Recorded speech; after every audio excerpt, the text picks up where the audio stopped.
Dan Illman, Mike Beer, the DRF.com Formulator Race of the Day for Friday, February the 28th. Race number 7 at Gulfstream Park. 1 mile and a 16th on the turf. It's an intriguing optional claimer. Let's take a look at this field full of layoff horses, and there's not a lot of early speed, Mike. Yeah, it's a pretty tough race, mostly for that reason. I think there's just not that much pace in this race, and the horse who does figure to maybe be on the lead in here, Street Gem. That horse did some good things last year. That horse is off a pretty long layoff. She's won 3 out of her last 4, and you got to figure they stopped on her for a major reason, a major physical reason. Street Gem will be taking on older horses for the first time. But hey, if she can get to the front, maybe she can relax. And she did do some good things last year at 3. She had a pretty good year. She won a couple stakes races at Monmouth. There's nothing wrong with her. It's just a question of whether you want to take her off the layoff with Castellano riding at what figures to be maybe a pretty short price in this race. She did, for what it's worth, she did win off a similarly long layoff last year to kick off her 3-year-old year. Class of this race, down on the rail, the number 1 Hard Not to Like. Won the Marshuas River in 2013 at Gulfstream Park, still seeking a victory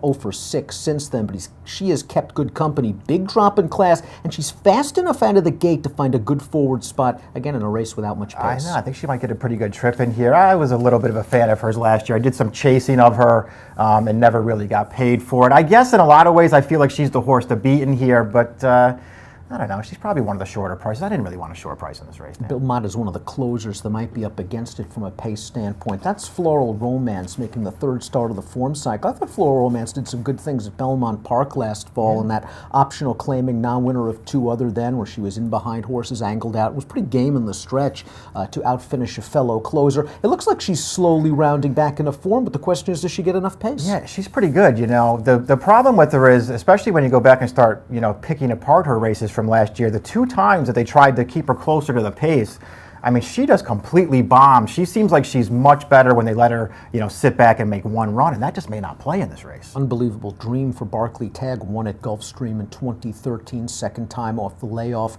for this one. She added blinkers most recently. Wasn't the greatest trip in the world, but she still has to do a lot more than what she showed first time back. I don't know, Dan. I like her as a horse an awful lot, but she is completely devoid of speed. She wants to make one run, and again, that just may not be a good thing for this race. Millennia is another one that doesn't win very often, doesn't have a lot of early speed. Occasionally she nibbles in decent races, but considering the pace scenario, maybe a minor award is all you could expect right here. Yeah, I don't like her that much in this race. Who do you like in here, Mike? You're going to go with a little bit of a long shot, Blackbird Rock for Mark Cassie.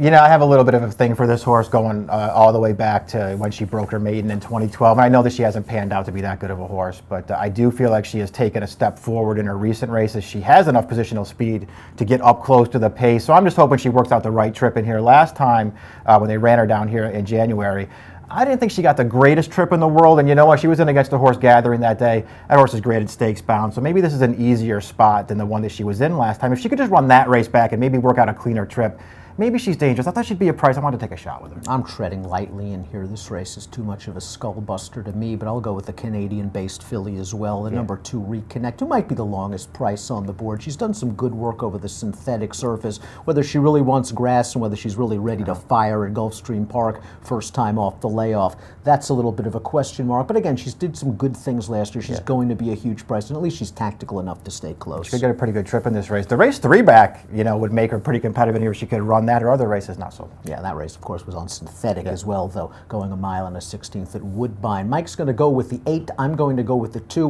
We're looking for prices in a very difficult race. It'll be 2-1-5 for me. Who else do you use? I would use the Hard Not to Like for sure, and I will use the Castellano Speed Horse Street Gem with Black. What's her name? Blackbird Rock. Blackbird Rock. So 8-1-3 for Mike, 2-1-5 for me. And if you're playing at home, check out DRF Bets. With your DRF Bets subscription, you get DRF Plus access, DRF past performances, and a $125 cash bonus. Enjoy the Friday race of the day. It's the 7th at Gulfstream Park, and it's a good one. Good luck.